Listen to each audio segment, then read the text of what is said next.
আসসালামু আলাইকুম সুপ্রিয় চাকরি প্রত্যাশী ভাই বোনেরা। বাংলাদেশ সড়ক পরিবহন কর্পোরেশন বিআরটিসি ভবনে একটি নিয়োগ সার্কুলার প্রকাশ করা হয়েছে। নতুন নিয়োগ সার্কুলার, আজকে নিয়োগ সার্কুলারটা প্রকাশ করা হয়েছে। তো এই ভিডিওর মাধ্যমে আপনারা এই নিয়োগ সার্কুলারটা সম্পর্কে জানতে পারবেন। পদের নাম, পদের সংখ্যা, বেতন স্কেল, বয়স, শিক্ষাগত যোগ্যতা, বেসিক্যালি কারা কারা আবেদন করতে পারবেন, সকল বিষয়টা আমি আপনাদেরকে বলে দেবো ভিডিওটার মাধ্যমে।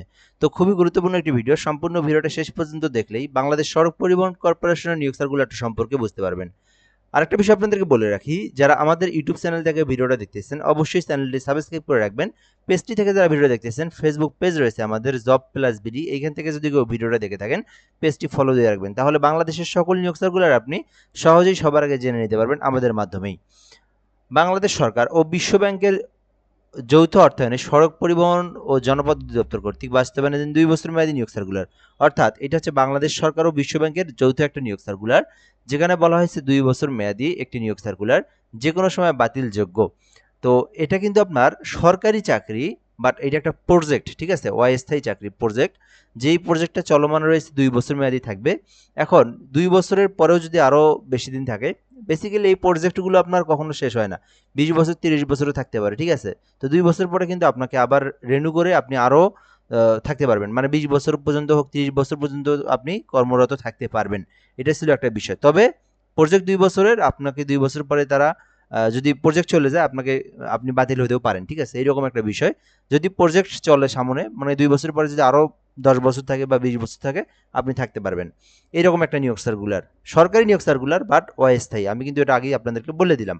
বাংলাদেশ সড়ক নিরাপত্তা প্রকল্প বিআরএসপি এর আওতাধীন নিয়োগ সার্কুলার এটা, যেখানে বলা হয়েছে মোটর ড্রাইভিং ও গাড়ি রক্ষণাবেক্ষণ প্রশিক্ষণ কেন্দ্র। অর্থাৎ এই নিয়োগ সার্কুলারটা হচ্ছে বাংলাদেশ বিআরটিসির যে ভবন রয়েছে, গাড়ি প্রশিক্ষণ কেন্দ্র যেখানে রয়েছে, ওই জায়গার আর কি নিয়োগ সার্কুলার। হালকা ও ভারী যানবাহন পরিচালনার নিমিত্তে বিআরটিসি প্রশিক্ষণ ইনস্টিটিউট কেন্দ্রের সম্পূর্ণ অস্থায়ী ভিত্তিতে মহিলা অপারেটর চালক পদে নিয়োগের নিমিত্তে বাংলাদেশের প্রকৃত নাগরিকদের নিকট হতে দরখাস্তের জন্য আহ্বান করা যাচ্ছে। এটা ছিল তো মূলত বিষয়। তো আমি আপনাদেরকে তো এই 2 লাইন বুঝাই দিলাম। এটা হচ্ছে আপনার সরকারি চাকরি 2 বছর মেয়াদী প্রজেক্ট, আর এটা হচ্ছে আপনার বিআরটি এর যে প্রশিক্ষণ কেন্দ্র রয়েছে সেই জায়গার নিয়োগ সার্কুলার। আপনি যদি এইটাতে উত্তীর্ণ হন তাহলে কিন্তু আপনার কর্মস্থল হবে বিআরটি এর প্রশিক্ষণ কেন্দ্র যেখানে, সেই জায়গায় হবে, ঠিক আছে। আর এখানে কিন্তু শুধুমাত্র মহিলা প্রার্থীরা আবেদন করতে পারবেন। এই যে মহিলা অপারেটর চালক নিয়োগ দেওয়া হবে, এই বিষয়গুলো আপনাকে অবশ্যই জানতে হবে, বুঝতে হবে। আমি আপনাদেরকে বলে দিলাম, আশা করি আপনারা বুঝতে পেরেছেন। পদের নাম মহিলা অপারেটর চালক, অর্থাৎ শুধুমাত্র মহিলা ড্রাইভিং লাইসেন্স যাদের রয়েছে, মানে মহিলা যারা চাকরি করতে চান, আপনারা আবেদন করতে পারবেন। মহিলা অপারেটর চালক, পদের সংখ্যা 20টি, অর্থাৎ 20 জনকে নিয়োগ দেওয়া হবে। এখানে আপনার পদের সংখ্যা বৃদ্ধি হতে পারে যদি তাদের পদের সংখ্যা বা শূন্য পদের প্রয়োজন হয়, আরও তাদের প্রার্থীর প্রয়োজন হইলে তারা 25 জন, 30 জন, 35 জনও নিতে পারে। তবে তাদের বর্তমানে প্রয়োজন 20 জন, 20 জনের জন্যই নিয়োগ সার্কুলার দেওয়া হয়েছে। বেতন বলা হয়েছে 40,000 টাকা, আপনার বেতন হবে 40,000 টাকা বেতন। বয়স 32 বছর পর্যন্ত আবেদন করতে পারবেন। যোগ্যতা অষ্টম শ্রেণী পাস। যানবাহন চালানোর কমপক্ষে 6 মাসের একটা অভিজ্ঞতা। ড্রাইভিং লাইসেন্স থাকতে হবে। বাস চালানোর পারদর্শী হতে হবে এবং ম্যানুয়াল গাড়ি চালানোর দক্ষতা হতে হবে। পেশাদার একটা ড্রাইভিং লাইসেন্স থাকলে অগ্রাধিকার দেওয়া হবে। অর্থাৎ আপনাকে অষ্টম শ্রেণী এবং একটা 6 মাসের অভিজ্ঞতা এবং একটা ড্রাইভিং লাইসেন্স থাকলে আপনি আবেদন করতে পারবেন। মহিলা প্রার্থী যারা, শুধুমাত্র তারাই আবেদন করতে পারবেন। আশা করি আপনারা এই বিষয়গুলো সম্পর্কে বুঝতে পেরেছেন। এখন আমরা দেখব আবেদন করতে কি কি করতে হবে, প্রসেসটা কি।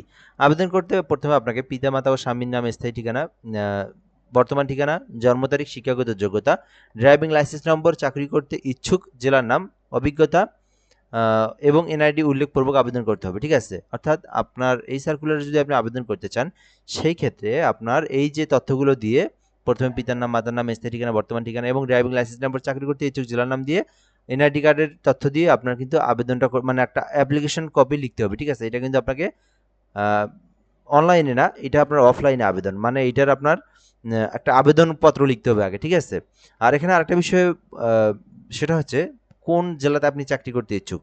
এখানে বিষয়টা আমি প্রথমে আপনাদেরকে যেটা বলেছিলাম, যে এটা আপনার হচ্ছে যে প্রশিক্ষণ কেন্দ্রের ইনস্টিটিউট, মানে আপনার এটা হচ্ছে বিআরটিসি ভবনেই যে শুধু আপনার কর্মস্থল হবে এমনটা না।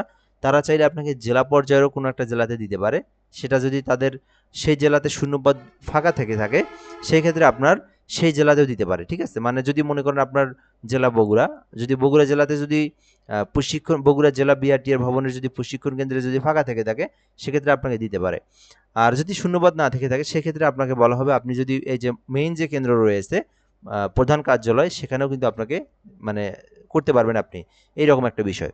আচ্ছা, এরপরের বিষয় হচ্ছে আপনাকে 3 কপি পাসপোর্ট সাইজের ছবি লাগবে এবং আপনার একটা ড্রাইভিং লাইসেন্স ও এনআইডি সহ প্রয়োজনীয় সকল কাগজপত্রের ফটোকপি লাগবে এবং ইউনিয়ন পরিষদ হোক, আপনার সিটি কর্পোরেশন হোক বা পৌরসভা হোক, সেখানকার আপনার নাগরিকত্ব ফটোকপি লাগবে। ভারী গাড়ি চালানো যদি আপনার থেকে থাকে, সেই ক্ষেত্রে সেই ড্রাইভিং লাইসেন্স থাকতে হবে। কোনো প্রার্থীর আবেদন ভুল বা মিথ্যা তথ্য প্রদান করলে তার আবেদন বাতিল বলে গণ্য হবে এবং প্রশিক্ষণের পাশাপাশি ভর্তি শাখার অতিরিক্ত দায়িত্ব পালন করতে হবে। বিআরটিআর বিআরটিআর বিধিবিধান অনুযায়ী সকল সুযোগ সুবিধা পাবেন, অর্থাৎ সড়ক পরিবহনের যে সুযোগ সুবিধাগুলো রয়েছে আপনি কিন্তু সকল সুযোগ সুবিধাই পাবেন, ঠিক আছে। দায়িত্ব পালনে ব্যর্থতা যদি করেন, মানে আপনার যদি এই চাকরি যদি করতে না পারেন বা আপনার যদি কোনো ব্যর্থতা থেকে থাকে, সেক্ষেত্রে কিন্তু আপনাকে বাতিল করতে পারে, এরকম একটা তারা বিষয় বলে দেওয়া হয়েছে। আবেদনপত্র আগামী 7/6 অর্থাৎ এই যে জুন মাসের 7 তারিখ, এই 7 তারিখের মধ্যে আপনাকে আবেদন করতে হবে এবং আবেদনটা কিন্তু অফলাইনে কুরিয়ারের মাধ্যমে ডাক যোগাযোগ অথবা সরাসরি করতে হবে। অনলাইনের কোনো কাজ নেই এখানে। এখানে বলা হয়েছে নিম্ন স্বাক্ষরকারী, অর্থাৎ আবেদনে আপনার স্বাক্ষর লিখবেন এবং এই স্বাক্ষরতেই আপনাকে কিন্তু প্রশিক্ষণ বিভাগ, 6ষ্ঠ তলা, বিআরটিসি ভবন, 21 রাজুক এভিনিউ, ঢাকা 1000, এই ঠিকানায় পাঠিয়ে দিতে হবে। অথবা আপনারা কিন্তু বিআরটিসি প্রশিক্ষণ ইনস্টিটিউট গাজীপুর, এই জায়গাতেও কিন্তু আপনি পাঠিয়ে দিতে পারবেন, ডাক যোগাযোগে হোক, কুরিয়ারে হোক, অথবা আপনাকে যে কোনো প্রসেসের মাধ্যমে হোক, আপনাকে এই ঠিকানায় এই কাগজপত্রগুলো পাঠিয়ে দিলে আপনার আবেদনটা হয়ে যাবে। তো ভিডিওটা আশা করি আপনারা সকল তথ্য বুঝতে পেরেছেন। যারা আবেদন করতে চান আবেদনটা করতে পারেন। কোনো কিছু জানার থাকলে আপনি কমেন্ট করে বলতে পারেন, রিপ্লাই দিয়ে জানিয়ে দেওয়া হবে ইনশাআল্লাহ। ভালো থাকবেন, আসসালামু আলাইকুম।